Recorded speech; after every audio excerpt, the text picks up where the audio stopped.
नमस्कार दोस्तों, बिहार पुलिस का रिजल्ट तो जारी कर दिया गया है, लेकिन इससे जुड़े बहुत सारे सवाल हैं। जिनका रिजल्ट हुआ है वो भी सवाल कर रहे हैं, जिनका रिजल्ट नहीं हुआ है वो भी सवाल कर रहे हैं।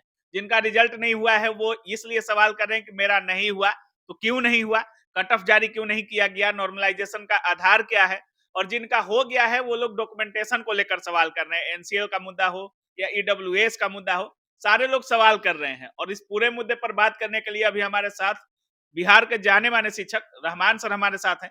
सबसे पहले स्वागत है सर। बहुत-बहुत धन्यवाद, बहुत-बहुत धन्यवाद। सर, जब से बिहार पुलिस का रिजल्ट जारी किया गया है, जिनका हुआ है उनके मन में भी सवाल चल रहा है और जिनका नहीं हुआ है, उनके मन में भी सवाल चल रहा है। सर, सबसे पहले थोड़ा कट ऑफ वगैरह पे चर्चा कर लेते हैं। अभी तक जारी नहीं किया गया सर। देखिए, सबसे बड़ी बात है कि जिसका हुआ है उसको भी, जिसका नहीं हुआ है उसको भी चिंता का एकमात्र कारण अगर किसी को माना जाए, एकमात्र कारण तो आयोग है। आयोग में सिपाही भर्ती बोर्ड का आयोग हो या दरोगा भर्ती बोर्ड का आयोग हो, ये लोग अपने पता नहीं क्या सोच के लोग करता है, रिजल्ट दे देता है, लेकिन ना आंसर शीट देता है, ना ही आपको कट ऑफ देता है।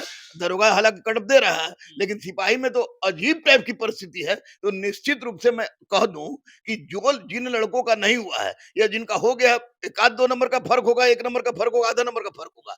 लेकिन नहीं होने के बाद संशय की स्थिति यह बनती है कि सिपाही परीक्षा का इतिहास कितना स्वच्छ रहा है कि क्वेश्चन तक बाहर रह गया है। बिल्कुल। तो हर लड़कों के दिमाग में है कि मेरा नहीं हुआ, हम इतना मारे थे, हम इतना मारे थे, इतना मारते हैं, मारे थे, उसके बाद नहीं हुआ। तो मैं स्पष्ट रूप से शुरू से चिल्ला रहा हूँ, अभी भी चिल्ला रहा हूँ, ए हुजूर, जब आप रिजल्ट दिए हैं तो आपको कट ऑफ देने में क्या दिक्कत है? और साफ-सुथरा दिए हैं। साफ सुथरा दिए हैं, कहीं से कोई चोरी चकारी की बात नहीं उठ रही है। तो आप सबसे पहले कट ऑफ जारी करिए, आंसर शीट जारी कीजिए और नॉर्मलाइजेशन की किस प्रक्रिया को आपने अपनाया है उस प्रक्रिया को सामने रखिए, तभी आप पे जो बच्चों के मन में संशय है वो संशय दूर होगी।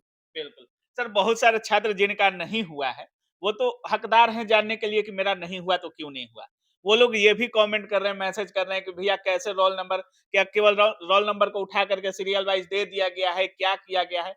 कुछ तो हमें पता चलना चाहिए कि मेरा नहीं हुआ तो क्यों नहीं नहीं, हुआ? नहीं, हकदार तो है ही। अगर हम किसी डॉक्टर के पास जाए अपना ब्लड चेक कराने, हाँ। अब ब्लड चेक कराने के बाद डॉक्टर कह दे कि आपका रिपोर्ट ठीक है और हमारा क्या हीमोग्लोबिन कितना है, फलाना चीज़ कितना है, फलाना चीज़ कितना है, वो पता ही नहीं चले, तो संशय रहेगी। बिल्कुल। ये क्या कहना है? कहने का आप रिजल्ट दे दिए कि इतना पास कर गए, 1,07,079 लड़का पास कर गया, पास, ये कोई बिल्कुल गलत बात है। ये आयोग की हठधर्मिता कही जाएगी। अगर कट ऑफ नहीं देते हैं, आप आंसर शीट नहीं देते हैं और नॉर्मलाइजेशन की प्रक्रिया नहीं बताते हैं, तो निश्चित रूप से हठधर्मिता है और यह बताना लाजमी है, क्योंकि जो फेल हुआ है वो उसका ये मौलिक अधिकार बनता है कि वह जाने की क्यों फेल हुए हैं, नॉर्मलाइजेशन की क्या प्रक्रिया है और आंसर शीट में आपने किस चीज का आंसर क्या मारा है। अगर बिल्कुल, आपकी बिल्कुल। स्वच्छता पर किसी तरह का दाग नहीं रहता तो कोई बात नहीं था, लेकिन हमेशा से दाग रहा है। इसलिए निश्चित रूप से माननीय अध्यक्ष महोदय से अनुरोध हम कर रहे हैं कि कट ऑफ जारी कर दीजिए विभिन्न वर्गों का, आंसर शीट जारी कर दीजिए और नॉर्मलाइजेशन की प्रक्रिया बताइए, क्योंकि नॉर्मलाइजेशन को लेके अब लोगों में भय की स्थिति पैदा हो गई है। सिपाही नहीं, दरोगा, बीपीएससी, सब में भय पैदा हो गई है कि नॉर्मलाइजेशन के नाम पर किसी को छांट दो, किसी को निकाल दो। ये कब तक? जब तक ये नहीं देते हैं तब तक। इसलिए अध्यक्ष महोदय, ये 3 चीज कर दीजिए। आप कट ऑफ जारी कीजिए, आप आंसर शीट जारी कीजिए और नॉर्मलाइजेशन की प्रक्रिया बताइए कि किस प्रक्रिया से बच्चों का हुआ है, बच्चों को आपने लिया है, बच्चों को छांटा है। बिल्कुल, बिल्कुल। सर, जिनका रिजल्ट हो गया है, उनके मन में डॉक्यूमेंटेशन को लेकर सवाल चलते रहता है, क्या-क्या बनवाना है डॉक्यूमेंट्स। एक एनसीएल का मुद्दा सर, बहुत सारे छात्र कह रहे हैं कि एनसीएल पहले का माँगा गया है। एनसीएल अभी तक का माँगा गया होता, अगर जब जब हम डॉक्यूमेंटेशन कराने जाएँ, तब तक का अगर कभी भी बनवा लें तो हमारा वैलिड हो जाना चाहिए सर। एनसीएल को लेकर, ईडब्ल्यूएस को लेकर क्या कुछ बोलिएगा सर? बिल्कुल गलत है ये। आप एक बात बताइए, हुँ, आप जब परीक्षा फॉर्म निकाले थे, हुँ, परीक्षा लिए, डकैती हुआ, परीक्षा नहीं हुआ, 2 साल हो गए आपको परीक्षा लेने के बाद रिजल्ट देने में। 22 21-22 का आप माँग रहे हैं, आप एनसीएल माँग रहे हैं, ईडब्ल्यूएस माँग रहे हैं। तो आप एक बात बताइए कि 21-22 में कोई लड़का गरीब था और 24 आते-आते अरबपति हो गया है। इसलिए किसी भी परिस्थिति में 2 से 3% लड़कों के पास 21-22 का एनसीएल है।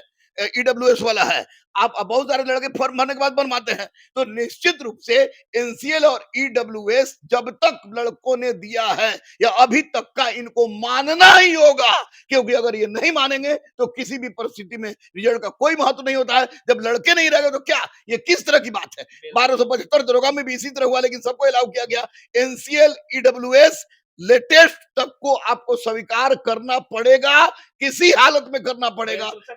इतना मेहनत करने के बाद अगर कोई एनसीएल के लिए छट जाता है, ईडब्ल्यूएस के लिए छट जाता है, तो बहुत सारी मतलब उसके दिमाग में बहुत दुख होता है सर। और डॉक्यूमेंटेशन पर कहीं ना कहीं एक नोटिस तो आना चाहिए आयोग की तरफ से। नहीं, डॉक्यूमेंटेशन पर, एनसीएल पर, ईडब्ल्यूएस पर, कटअप पर, आपको आंसर शीट पर, आपको नॉर्मलाइजेशन पर, इसका आना ही नहीं चाहिए। लेट हो रहा है, इसलिए एज सुन एज पॉसिबल आप एक नोटिस दीजिए सर, ताकि बच्चों के मन की संशय दूर हो सके। और अगर एनसीएल के कारण अगर लड़के छटते हैं, ईडब्ल्यूएस के कारण लड़के छटते हैं, तो वैसी परिस्थिति में यह महापाप होगा, और उस परिस्थिति में आमरण अनशन करके लड़के मर जाएं, मैं भी मर जाऊं, तो कोई अतिशोक्ति नहीं होगी, क्योंकि यह किसी भी दृष्टिकोण से बच्चों की गलती नहीं है। परीक्षा में डकैती हो तो 3 साल में परीक्षा होगा, और यहाँ जब परिस्थिति है बच्चों के एनसीएल का और ईडब्ल्यूएस का, तो बदल जाएगा। ऐसी कोई बात नहीं है, आपको देना पड़ेगा और आप लीजिएगा। किसी भी परिस्थिति में हम ये दावे के साथ कर सकते हैं। तो सुनने में आ रहा है कि अपना फिजिकल ट्रेनिंग सेंटर भी चालू कर दिए हैं आप, और छात्र जो लोग पास किए हैं, जो आपके संस्थान से हो या नहीं हो, जो छात्र आप करना चाह रहे हैं, वो फिजिकल सेंटर भी खोले हैं सर, करवा रहे हैं फिजिकल? बहुत जबरदस्त फिजिकल सेंटर पुनपुन में मैंने खोला है, और एक बिल्कुल अच्छा ट्रेनर है जो कि वेल ट्रेंड है। उसके बाद हॉस्टल में खाना पीना दूध के साथ मैंने स्पष्ट रूप से ये सेंटर खोल दिया है, क्योंकि दरोगा के बहुत सारे लड़का सिपाही में पास कर गए हैं। फिजिकल बहुत हार्ड है सर। फिजिकल कितनो हार्ड होगा, मैं दावे के साथ कह रहा हूं कि अगर ये पुनपुन में आ गए तो इनका अगर रिजल्ट नहीं हुआ तो सारा पैसा लौटाने के साथ साथ मैं दोबारा फिर फिजिकल सेंटर नहीं चलाऊंगा, ये दावे के साथ मैं कह रहा हूं। अगर आपके फिजिकल सेंटर में हाँ, फिजिकल सेंटर में आ जाता हूँ हाँ। निश्चित रूप, क्योंकि मुझे पता है और ट्रेनर को पता है कि कैसे कहाँ दौड़ाने से किस तरह से स्टेमिना बढ़ेगी। 5 घंटा हम ले रहे हैं, सुबह शाम मिला के 5 घंटा ले रहे हैं, दोनों टाइम करा रहे हैं। दोनों टाइम करा रहे हैं, हमारे ट्रेनर करा रहे हैं। उसके बाद खाना पीना हॉस्टल में फर्स्ट क्लास का, मांसाहारी भोजन नहीं है, लेकिन शाकाहारी में भी प्रोटीन युक्त है, दूध दे रहे हैं, सब कुछ दे रहे हैं। मेडिकल एक डॉक्टर रखे हैं। फिजिकल की सारी जिम्मेवारी आपने ले ली। जिम्मेवारी मैंने ले ली है, और पूरा का पूरा फुल हो गया है। जितने ट्रांसजेंडर है वो भी वहां चले गए हैं, और निश्चित रूप से मैं कहता हूं कि जिन लोगों को फिजिकल के कारण दिक्कत हो रही है वे आए। और दरोगा वाले लड़के, जो दरोगा वाले लड़के का सिपाही होगा, उनको भी कह रहे हैं कि आप 5 घंटा फिजिकल में दीजिए, 24 घंटा लाइब्रेरी उपलब्ध है, सारे टीचर उपलब्ध है, आपकी पढ़ाई में भी किसी तरह की बाधा नहीं होने देंगे। निश्चित रूप से आइए, मैं ये वादा कर रहा हूं, दावा कर रहा हूं। चलिए, बहुत बहुत धन्यवाद। Thank you. तो बाकी आप सुन रहे थे, हमारे साथ गुरु रहमान सर थे, और सर का साफ कहना है कि जिनका नहीं हुआ है वो जानने के अधिकारी हैं। उनका हक है जानने का कि हमारा रिजल्ट नहीं हुआ तो क्यों नहीं हुआ।